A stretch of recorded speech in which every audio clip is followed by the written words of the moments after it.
اگر مر کے کہیں اور چلے جانا ہے، اگر مر کے اللہ کے پاس نہیں جانا یا اللہ کے رسول کا سامنا نہیں ہے، جو مرضی کرو، پھر ہم بھی چھوڑیں، اب ہمیں بھی کچھ سمجھاؤ، ہم کیوں بول بول کے گلے کی ایک ایک رگ میں درد اتار بیٹھے؟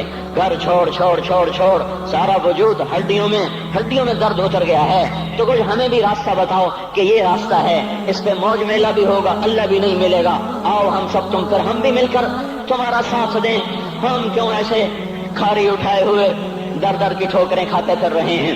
میرے بھائیو، اور اگر ایسا کوئی راستہ نہیں ہے، اور میں بتا رہا ہوں کوئی نہیں ہے، کوئی نہیں ہے، کوئی نہیں ہے، میرے پاس کوئی مضمون نہیں بیان کرنے کو، میں یہ نوجوانوں کو دیکھتا ہوں میرے بند ٹوٹ جاتے ہیں، میں دیوانہ ہو جاتا ہوں کہ میں ان کے کیسے دلوں میں اتر کر ان کے دلوں کی لگاموں کو اللہ کی طرف پھیر دوں اور اس کے رسول کی طرف پھیر دوں۔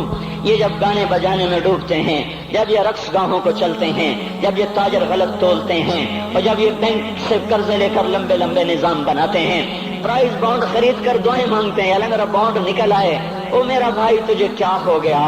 تو جوئے پر دعائیں کر رہا ہے کہ یا اللہ میرا بانڈ نکال دے۔ میں کیسے ہوش میں لاؤں؟ میں تو خود مدہوش ہو چکا ہوں۔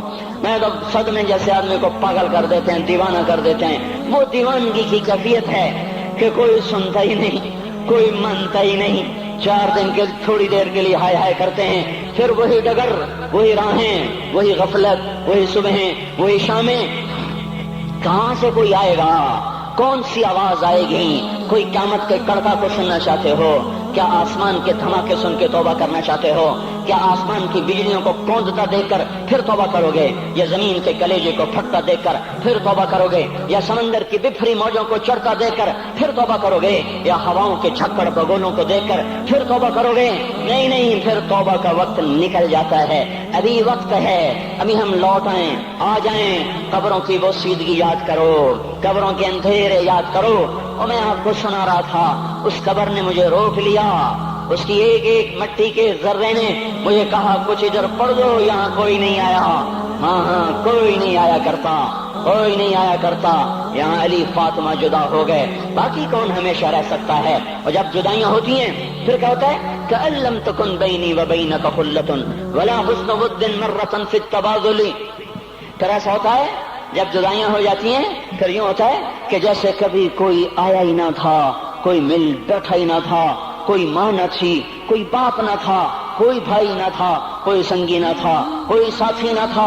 اس طرح انسان بھلا دیتا ہے اپنے جھمیلوں میں گم ہو کر، ہنسی مذاق میں گم ہو کر۔ میں اس قبر میں کھڑا پڑھتا جا رہا ہوں، پڑھتا جا رہا ہوں، پڑھتا جا رہا ہوں۔ اس کا کتبہ ٹیڑھا ہو چکا ہے، زمانے کی گردش نے اور ماضی کے بے رحم گردش نے اس کے سارے کتبے کو کالا کر دیا تھا۔ مجھے تجسس ہوا، میں دیکھوں یہ ہے کون جس کی قبر نے مجھ جیسے اجنبی کو رونے پہ مجبور کر دیا اور مجھے کھڑا کر دیا۔ میں قریب ہوا، میں نے جھاڑا تو پر لکھا ہوا تھا اللہ اکبر، رستم ہند امام بخش۔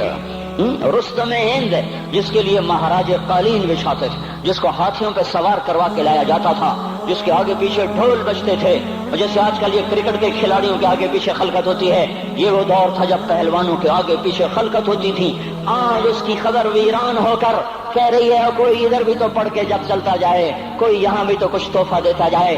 میرے محترم بھائیو، جب موت آئے گی تو کوئی اولاد یاد نہ کرے گی، کوئی ماں باپ یاد نہ کریں گے، مائیں لال بھول جاتی ہیں، ماؤں کو بچے بھول جاتے ہیں، ماؤں کو بچے بھول جاتے ہیں، باپ اولادیں بھول جاتے ہیں، بیویوں کو خامن مل جاتے ہیں، خامدوں کو بیویاں مل جاتی ہیں، یاروں کو یار مل جاتے ہیں۔ وہ تو ہم ہیں جو جا کے تہہ خاک سو جاتے ہیں، اکیلے تنہا زندگی کا سفر شروع ہو جاتا ہے۔